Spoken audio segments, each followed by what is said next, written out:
हो। और अल्लाह रब्बुल इज़्ज़त ने सूरह यूनुस सूरह नंबर 10 और आयत नंबर 12 में फरमाया और कहा, और जब इंसान को कोई तकलीफ़ पहुँचती है, तो हमको पुकारता है, लेटे भी, बैठे भी, खड़े भी। फिर जब हम इसकी तकलीफ़ इससे हटा देते हैं, तो वो ऐसा हो जाता है, गोया इसने अपनी तकलीफ़ के लिए जो इसे पहुँची थी, कभी हमें पुकारा ही नहीं था।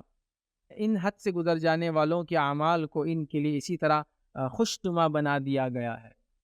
क्या फरमाया अल्लाह? जब अल्लाह इसको तकलीफ़ पहुँचाता है इंसान को, तो दुआ करता है लेटे से, बैठे से और खड़े से। लेटे से मतलब बहुत ही बुरी हालत है ना, इसलिए लेटा हुआ है, बीमार है, चल फिर नहीं सकता, ज़लज़ले में दब गया किसी घर के नीचे, लेटा हुआ है, पानी में डूब गया, लेटा हुआ है। तो शुरुआत भी एकदम खस्ता हाल से अल्लाह करा, लेटे से करता है, फिर बैठे से करता है, बैठा हुआ आदमी मतलब लेटे से अच्छा है थोड़ा-सा, हाँ?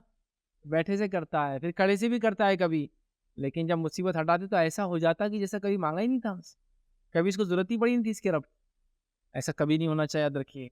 हम जो मुसीबत के दौरान अल्लाह से गिड़गिड़ाते हैं, मुनाजात करते हैं, दुआइयाँ देते हैं, रोते-धोते हैं, ये सिलसिला बाद में भी जारी रखना चाहिए, याद रखिए, इसलिए कि अल्लाह ताला उसको पसंद करता है। और ये बात मैं आपको बता दूँ, ये बात को आप गौर कर लें, अगर आप खुशहाली के अंदर अल्लाह को याद करेंगे, तो याद रख लीजिए अल्लाह ताला कभी आपको बदहाली में छोड़ेगा नहीं, वो भी याद रखिए।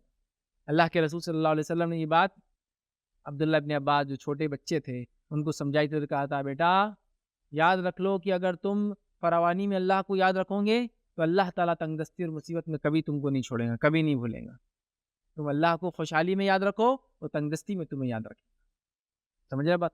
आइए हदीस का रिवायत के अल्फाज़ देखिए किस तरह से खुशहाली की दुआ कितना फ़ायदा देती है। क्योंकि हम लोग समझते हैं खाली बीमार हो, मुसीबत हो तो दुआ करें। खुशहाली की दुआ के फ़ायदे सुनिए। सिलसिलतुल हदीस सहिह की रिवायत है, अबू हुरैरा रज़ियल्लाहु अन्हु फरमाते हुए कहते हैं, रसूलुल्लाह सल्लल्लाहु अलैहि वसल्लम ने फरमाया, जो आदमी इस बात को पसंद करता है कि अल्लाह ताला सख्तियों और परेशानियों में इसकी दुआएँ कबूल करे, इसे चाहिए कि वो फ़राख़ी और खुशहाली में बकसरत दुआ करे। फरावानी में बकसरत दुआ करो, तंगदस्ती, मुसीबत, परेशानी में अल्लाह उसकी दुआएँ सुनेगा।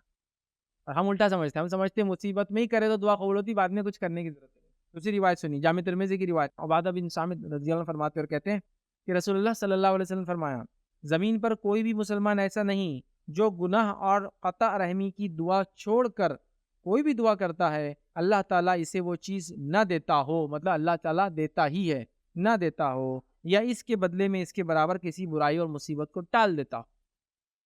ख़ता रहमी की दुआ नहीं करना चाहिए और इसी तरह जो है गुनाह की दुआ नहीं करना चाहिए, तो अल्लाह कबूल ही करता है। कभी डायरेक्ट दुआ कबूल करता है, कभी उसके बराबर मुसीबत और तकलीफ़ को हटा देता है। तो गोया फरावानी में आपने दुआ की जब अच्छे थे, तो मुसीबत के टाइम क्या होंगे, अल्लाह ताला उस दुआ की वजह से मुसीबत को हटा देगा, इस बात को याद रखें। इसी तरह जो सुनन